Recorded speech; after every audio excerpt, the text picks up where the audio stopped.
Ici, à Molenbeek, là, à Jette, même constat. À côté des poubelles, des détritus, partout.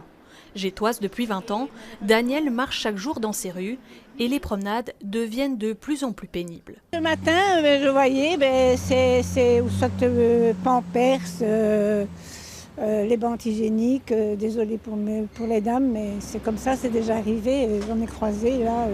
Les responsables, ce sont elles, les corneilles. Omnivores et opportunistes, elles n'hésitent pas à éventrer les sacs poubelles à la recherche de nourriture.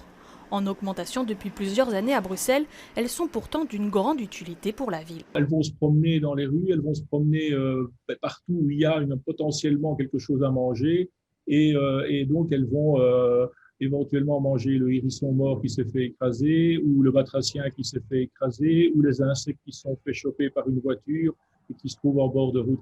Donc ce sont véritablement en fait des nettoyeurs de la ville. Des nettoyeurs certes, reste qu'après leur passage, les rues ressemblent souvent à ça. C'est donc le travail des agents communaux de passer derrière elles. Ici, on est en train de ramasser tout ce qui est sacs déchirés et tout ça, dû aux corbeaux, corneilles, là, qui sont vraiment dans les bois ici, vraiment. Ça arrive souvent? Oui, c'est souvent. C'est, voilà, chaque collecte de l'ABP, mardi, vendredi, on se trouve avec des sacs déchirés, des corbeaux qui piquent, et voilà, c'est vraiment, ça devient le quotidien des balayeurs de rue. Pour Khalid et ses collègues, cela veut dire plus de travail.